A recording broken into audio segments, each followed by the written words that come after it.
Hello students, last class में हमने VBT model solve किया था। आज ये अपनी क्वांटम की लास्ट क्लास है। उस मॉडल में जो हमारा रिज़ल्ट था फाइनल, अगर आप लोगों को याद हो, तो जो बॉन्डिंग ऑर्बिटल के लिए हमने जो इक्वेशन निकाली थी that is psi 1 equals to psi A1 psi B2 plus psi A2 psi B1 and 1/2 plus 2SB का होल स्क्वायर का under root. That is our last solution जो हमने लास्ट क्लास में सॉल्व किया था बॉन्डिंग ऑर्बिटल के लिए। अब आप ये देखें कि पॉलिंग जो इसमें लास्ट में जो कंट्रीब्यूशन है हिटल एंडर के बाद, वो पॉलिंग और स्लेटर का है।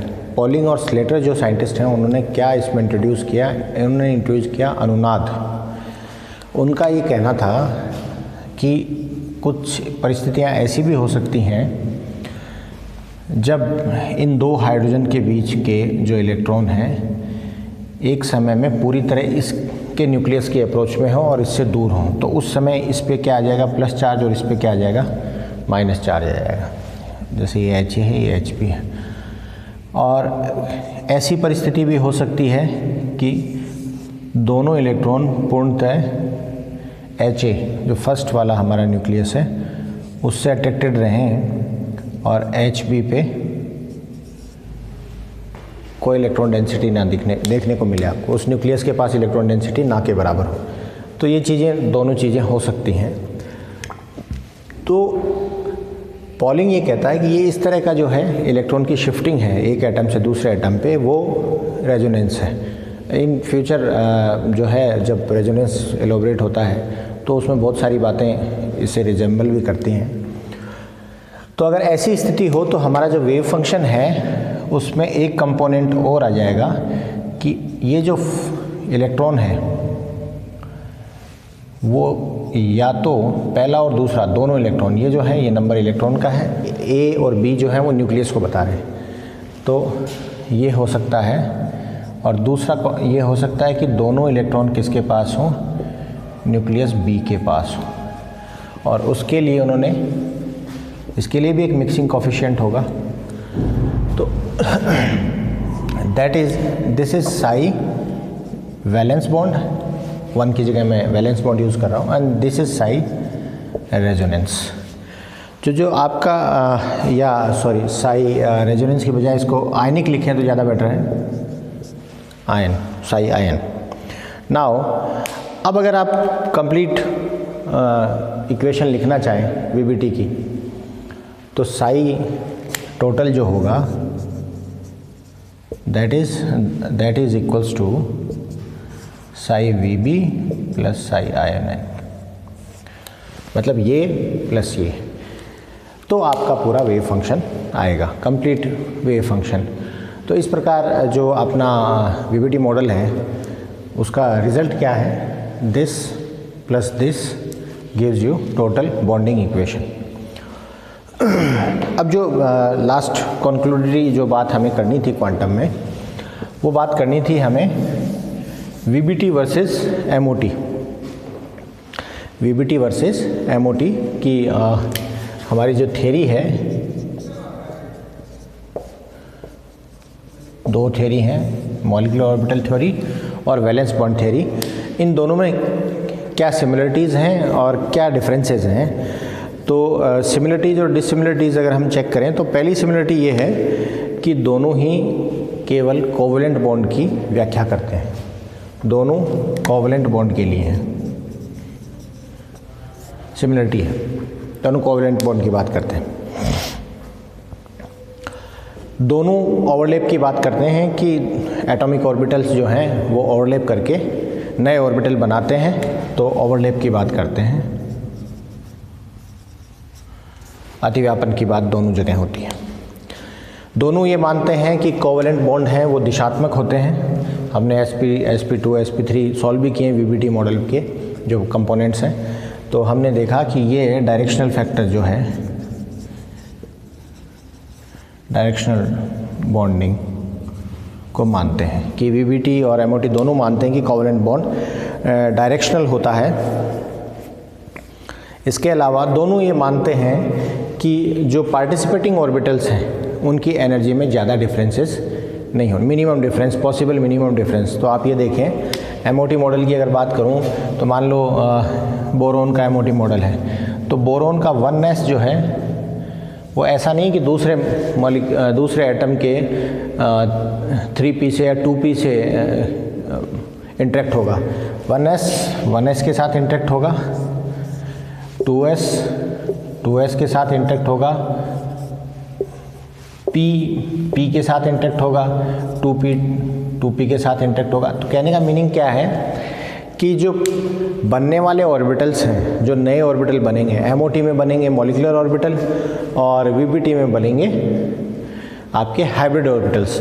तो जो बनने वाले हाइब्रिड ऑर्बिटल्स हैं उनकी एनर्जी तो दोनों में डिफरेंट है। देखो आप, इसमें जो बनने वाले ऑर्बिटल्स हैं उनकी एनर्जी सेम नहीं होती, एक लो एनर्जी का होता है, एक हाई एनर्जी का होता है। जबकि हमने जो VBT में जो हाइब्रिडाइज्ड ऑर्बिटल बनते हैं वो सब इक्वल, तो वो डिफरेंस की बात है। कॉमन बात क्या है कि जो पार्टिसिपेटिंग ऑर्बिटल्स हैं उनकी एनर्जी लगभग समान होती है। ठीक है, जैसे मान लो HF ही बन रहा हो, ठीक है, तो ये जो इसका s ऑर्बिटल है और वो F के साथ जब बाइंड करेगा तो इसके वैलेंस सेल का इसका हाईएस्ट एनर्जी वाला ऑर्बिटल इसके हाईएस्ट एनर्जी वाले ऑर्बिटल के साथ डिफरेंसेस जो होंगे वो क्या होंगे, मिनिमम होंगे। तो इस बात को ये दोनों थ्योरी मानती है कि पार्टिसिपेट करने वाले ऑर्बिटल्स में डिफरेंसेस मिनिमम होंगे। दूसरा, इसमें जो ऑर्बिटल्स हैं हमारे चाहे वैलेंस बॉन्ड थ्योरी में हो या मॉलिक्यूलर ऑर्बिटल थ्योरी में हो, जो ऑर्बिटल्स में इलेक्ट्रॉन्स का डिस्ट्रीब्यूशन है वो पाउली का नियम है, हुंड्स का नियम है या अबोस प्रिंसिपल है, उस नियम का पालन करते हैं। ऐसा नहीं है कि बॉन्डिंग ऑर्बिटल बनाने के चक्कर में आप जो है अनवांटेड पेयरिंग या कुछ भी आप जस्टिफाई करें। जो नियम है उनका वायलेशन नहीं होता, चाहे वो MO ऑर्बिटल फॉर्म करने के लिए हो, चाहे वो आपका VBT में हाइब्रिड ऑर्बिटल बनाने के लिए हो।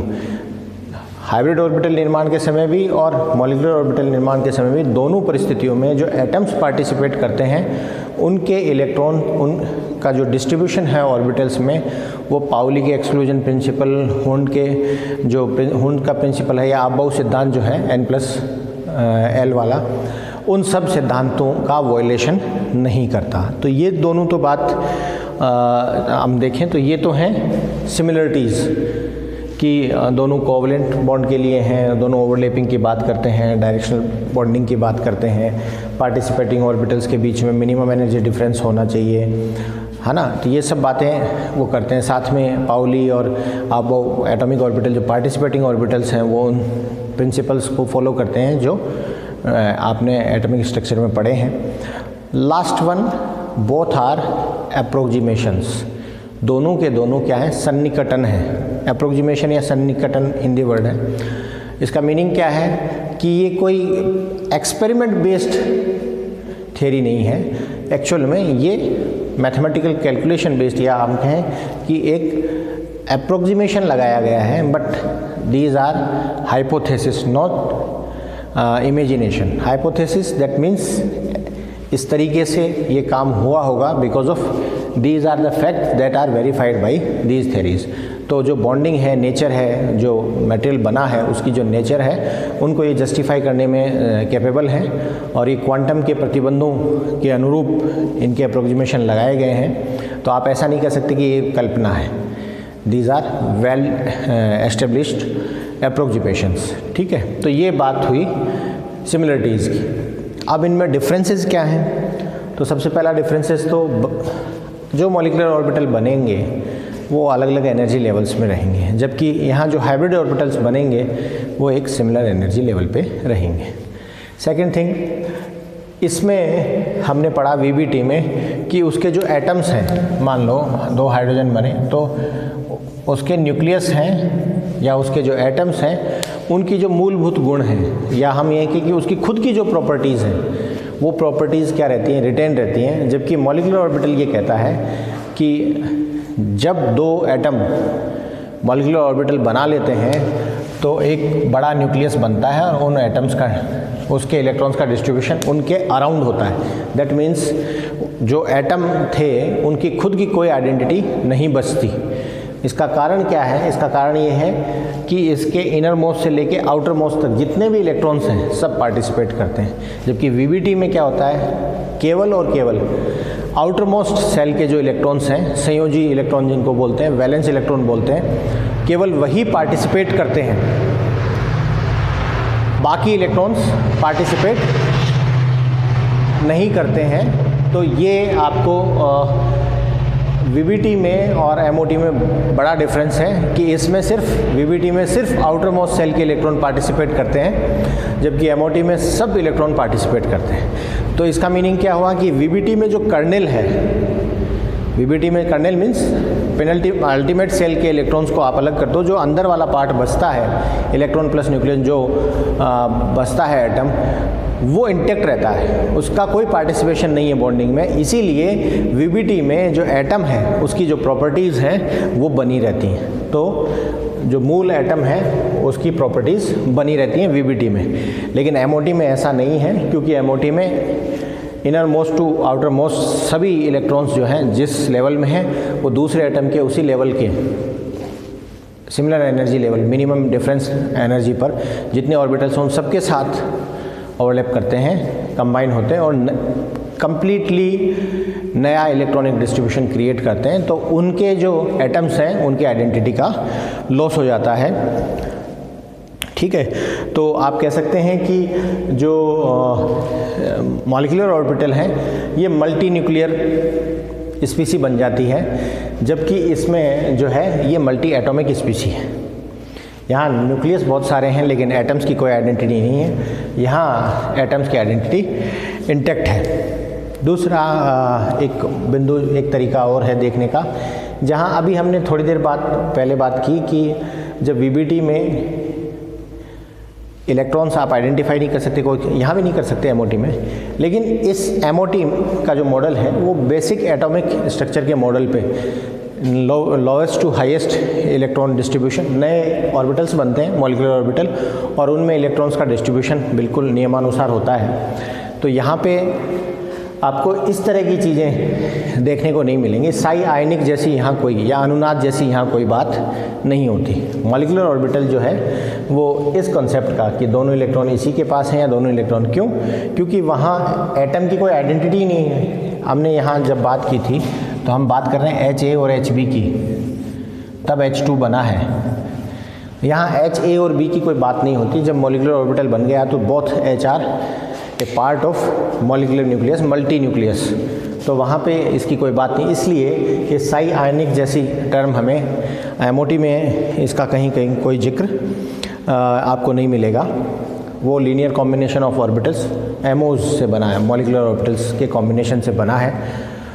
तो ये सब बातें हमने, तो आप अगर रिकैप करें थोड़ा, तो हमने बात की थी पाउली के नियम से। हम अगर क्वांटम की शुरुआत माने तो जो हमारा शुरुआत इनिशियल प्लांक का जो नियम था, तो प्लांक के नियम से लेके और अब तक जिसमें हमने बोर थ्योरी भी पढ़ी, ये इलेक्ट्रॉन्स का डिस्ट्रीब्यूशन भी पढ़ा, श्रोडिंगर इक्वेशन भी पढ़ी, 1 डायमेंशन, 2 डायमेंशन, 3 डायमेंशन बॉक्स पढ़ा। उसके बाद हमने हाइड्रोजन एटम रिजिड रोटेटर पढ़ा। उसके बाद ये मॉलिक्यूलर जो ऑर्बिटल्स हैं या वीबीटी है थियरी, इनके साई फंक्शन, वेव फंक्शंस के बारे में पढ़ा। उससे पहले हमने क्वांटम के पोस्टुलेट्स पढ़े जिन पे क्वांटम आधारित है। तो ये सारा मिला के आपका क्वांटम केमिस्ट्री का सिलेबस होता है। तो ऑलमोस्ट हमने हर बिंदु डिटेल में देखा है एंड आई होप कि आप लोगों को समझ में आएगा, but you have to practice a lot. तो बेस्ट ऑफ लक। आप क्वांटम अब रिकैप कर सकते हैं, लेक्चर्स आपके पास है। अब जो नेक्स्ट क्लास से हम एक नया टॉपिक इनिशिएट करेंगे, तो मिलते हैं अगली क्लास में। Thank you.